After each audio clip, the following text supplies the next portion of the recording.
नमस्कार दोस्तों, आप सभी का स्वागत है आज की इम्पोर्टेंट वीडियो में। जैसा कि आप लोग अक्टूबर 2023 की जीएसटीआर 3B की रिटर्न फाइलिंग की तैयारी कर रहे हो, क्योंकि जीएसटी 1 आपने फाइल कर दी 11 तारीख को या 13 तारीख को और आज है 16 तारीख और आप अपनी तैयारियों में लगे हुए हो जीएसटीआर 3B की रिटर्न फाइल करने के लिए। तो जीएसटीआर 3B की रिटर्न फाइल करने से पहले, अक्टूबर 2023 की जीएसटीआर 3B की रिटर्न फाइल करने से पहले जीएसटी डिपार्टमेंट ने दो बहुत ही इंपॉर्टेंट एडवाइजरी आपके सामने पेश की हैं, आईटीसी रिवर्सल और आईटीसी मिसमैच के लिए। ITC reversal as per rule 37A और आईटीसी मिसमैच का जो फॉर्म है DRC 01C। तो इन दो पॉइंट को लेके जीएसटी डिपार्टमेंट ने दो इंपॉर्टेंट एडवाइजरी इशू की हैं, वो भी उस समय पे जब आपको अक्टूबर 2023 की रिटर्न को फाइल करना है। अक्टूबर 2023 की रिटर्न से पहले एडवाइजरी क्यों इशू की गई है, उसका सिंपल सा कारण यह है कि भैया 22 डेज की गलतियों को सुधारने का मौका, अमेंड करने का मौका, उसकी जो लास्ट डेट होती है वो है 30 नवंबर 2023। पर अक्टूबर की जो 3B की लास्ट डेट है वो है 20, 22, 24। मंथली वालों के लिए 20, क्वार्टरली वालों के लिए 22 और 24। तो इसलिए अक्टूबर की रिटर्न आपके लिए बहुत इंपॉर्टेंट हो जाती है, जीएसटीआर 3B हो चाहे जीएसटीआर 1 हो, क्योंकि आपको पिछले साल की गलतियों को सुधारने का मौका यहाँ पे मिल रहा होता है, उनको अमेंड करने का मौका आपको यहाँ पे मिल रहा था और प्रॉपर्ली उसको 1 और 3B में दिखाने के बाद जीएसटीआर 9 में रिपोर्टिंग करना तो बिल्कुल मत भूलना, ठीक है। सो इसीलिए डिपार्टमेंट ने 22 डेज की एक पॉइंट को लेके एक एडवाइजरी इशू किया आईटीसी रिवर्सल को लेके और एक एडवाइजरी इशू किया आईटीसी मिसमैच को लेके DRC 01C। तो क्या है पूरी कहानी, बिल्कुल सिंपल सी आसान सी भाषा में देखने वाले हैं। सीधा चलते हैं जीएसटी पोर्टल के ऊपर और हम आगे जीएसटी पोर्टल पे। यहाँ पे आप थोड़ा सा स्क्रॉल डाउन करेंगे, न्यूज़ एंड अपडेट में आने के बाद 14/11/2023 को दो एडवाइजरी इशू की है, एक है आईटीसी रिवर्सल को लेके और एक है आईटीसी मिसमैच को लेके। तो पहले रिवर्सल वाली एडवाइजरी को ओपन कर लेते हैं, फिर मिसमैच वाली को ओपन कर लेंगे। तो आईटीसी रिवर्सल वाले पे हमने क्लिक करा। जैसे हमने आईटीसी रिवर्सल पे क्लिक करा तो उन्होंने बताया कि भैया रूल 37A किसके रिगार्डिंग है। रूल 37A किसके रिगार्डिंग है? रूल 37A इसके रिगार्डिंग है कि भैया मान लो आपने 22-23 के अंदर कुछ गुड्स या सर्विसेज को परचेज करा और आपके सप्लायर ने जीएसटीआर 1 फाइल कर दी प्रॉपर्ली आपका जीएसटीआर नंबर डाल के, और वो आईटीसी आपके 2A 2B में आ गई और आपने उस आईटीसी को क्लेम भी कर लिया। पर आपके सप्लायर ने उन पर्टिकुलरली इनवॉइसेस का पेमेंट अपने जीएसटीआर 3B में नहीं किया। हो सकता है उसने रिटर्न फाइल नहीं की हो सकता है उसने रिटर्न तो फाइल कर दी बट आपके इनवॉइसेस का उसने पेमेंट ना किया हो। तो पहला पॉइंट जो है वो इसी के रिगार्डिंग बता रहा है कि रूल 37A क्या है। तो पहला पॉइंट तो ये हो गया। तो दूसरे पॉइंट में डिपार्टमेंट बता रहा है भैया the said amount of ITC is required to be reversed by such tax payer. अगर कोई भी ऐसी आईटीसी जो कि आपने जीएसटीआर 1 के बिहाफ पे आपके 2A 2B में डाटा आ गया और आपने उसकी आईटीसी क्लेम कर ली पर आपके सप्लायर ने 3B में उसका पेमेंट नहीं किया है, तो भैया डिपार्टमेंट कह रहा है हमें नहीं पता, उसकी आईटीसी वापस कर दो, हम अपना नुकसान नहीं झेलेंगे। तो उसके लिए क्या बता रहे हैं, while furnishing a return in form GSTR 3B। जब जीएसटीआर 3B फाइल कर रहे हो तो उसमें रिवर्सल का ऑप्शन आता है भाई साहब, उसमें आईटीसी को रिवर्स कर दो ऑन और before 30th day of November following the end of such financial year as part of this legal obligation।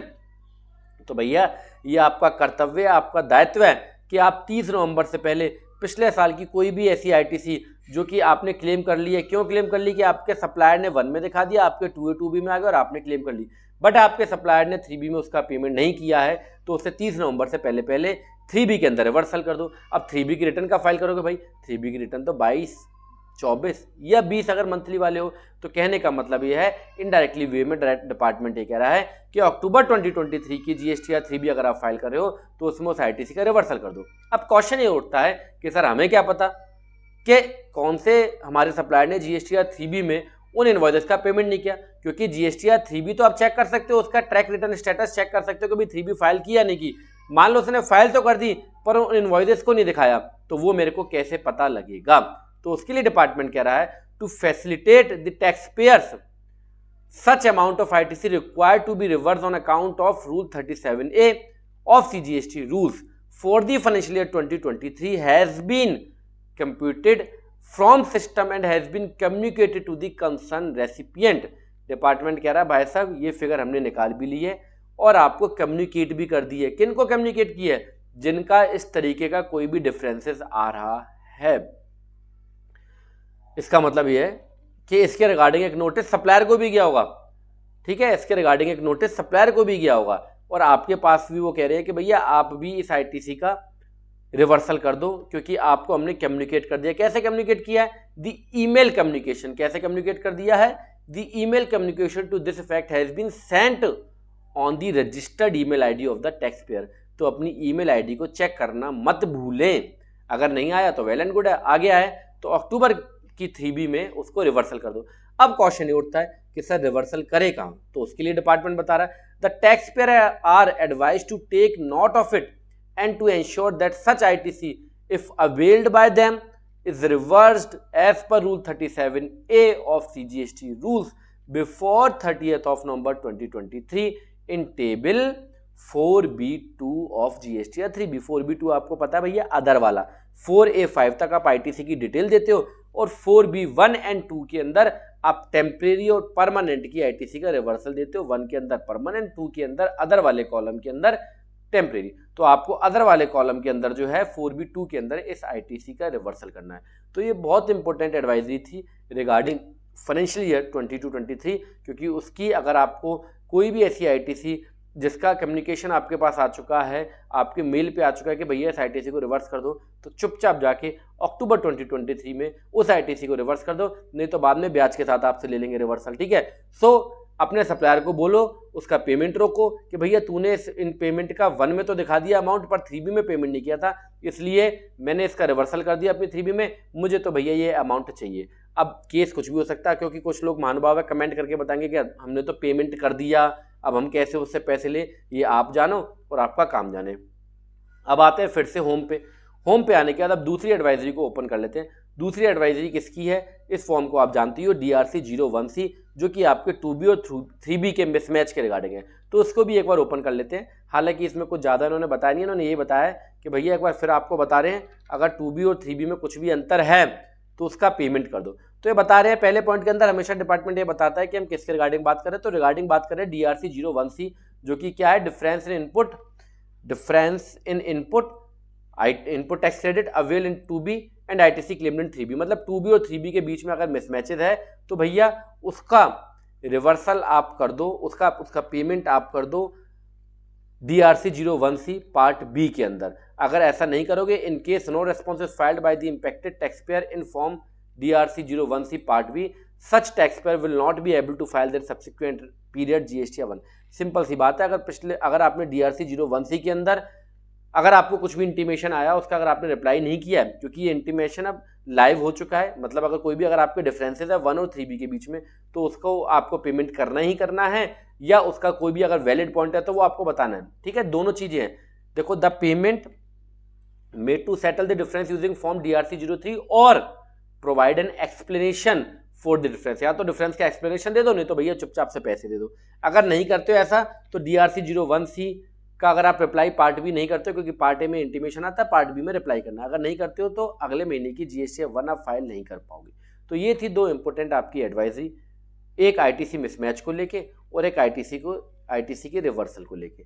मैं तो कुल मिला के पूरे GST लॉ या ये जितनी भी एडवाइजरी अपडेट जो भी आता है, इसका सिंपल सी बात भाई साहब ये है, गलती करने से पहले सुधार लो, नहीं तो डिपार्टमेंट 1 के 3 लेना जाता है। एक वो जो आपने गलती से क्लेम कर ली या जो भी कारण था, या चोरी कर लिया या मिसमैच में लायबिलिटी में रह गई, 1 रुपया तो वो आपसे लेगी। 1 रुपये के 3 रुपये लेता है डिपार्टमेंट, 1 रुपया वो लेगी, 1 रुपया उसके ऊपर ब्याज ले लेगी और 1 रुपया आपसे ले लेगी पेनल्टी।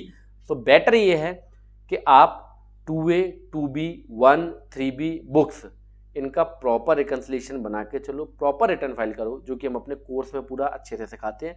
ये मुझे कहने की ज़रूरत नहीं है, क्योंकि तमाम रिव्यूज़ कमेंट हमारी वेबसाइट पे पड़े हुए हैं। तो फोकस ही हमारा केवल इसी चीज़ पे है, रिकॉर्डिंग के ऊपर। रिकॉर्डिंग प्रॉपर कर लोगे तो रिपोर्टिंग प्रॉपर होगी, अगर नहीं करोगे तो ये नोटिस जिनके पास भी आए हैं वो मेरी बातों को याद कर लो कि आज से 5 साल से मैं यही चीख रहा हूँ कि 1 और 3B में डिफरेंस नहीं होना चाहिए, 2B 3B में डिफरेंस नहीं होना चाहिए, 3B 1 और बुक्स आपकी प्रॉपरली मैच होनी चाहिए। ये बात मैं आज से नहीं बोल रहा हूँ, नोटिस आप पढ़ के अगर देखेंगे 17, 18, 18, 19 के जिनको भी नोटिस आए हैं उनमें सब में यही रीज़न लिखा हुआ है कि भैया 1 और 3B में ये डिफरेंस है और 2A 2B और 3B के अंदर ये डिफरेंस है, और या फिर आपकी मंथली रिटर्न और एनुअल रिटर्न में ये डिफरेंस है। केवल उसी के नोटिस आपको आएंगे, ASMT 10 जिनको भी आ रहा है। वैलिड है या नहीं है, आप मुझे जरूर कमेंट बॉक्स में कमेंट करके बताना कि क्या मैं पिछले जितनी वीडियोस मेरी अभी मैं जीएसटी पे जब से वीडियोस डाल रहा हूँ, केवल इन्हीं पॉइंटों को लेकर मैं वीडियो डाल रहा हूँ। सो आई होप मेरा मैसेज आपके पास क्लियर होगा। कहने का मतलब ये है कि रिकॉर्डिंग प्रॉपर कर दो, रिकॉर्डिंग प्रॉपर कर लोगे तो रिपोर्टिंग प्रॉपर तैयार होगी, और रिपोर्ट डिपार्टमेंट को रिपोर्टिंग करने से पहले एक बार जरूर उसको क्रॉस वेरीफाई कर लो। गलती करने से पहले सुधारो, गलती करके सुधारोगे तो कुछ ना कुछ खामियाजा इंटरेस्ट या पेनल्टी के रूप में डिपार्टमेंट को आपको देना पड़ेगा, साथ के साथ एडवोकेट या प्रोफेशनल को भी देना पड़ेगा, साथ के साथ रिश्वत के रूप में भी कुछ पैसे देने पड़ेंगे। ये कड़वी सच्चाई है। मिलते हैं नेक्स्ट प्रैक्टिकल वीडियो में। ये वीडियो देखने के लिए आपका दिल से धन्यवाद। Thank you.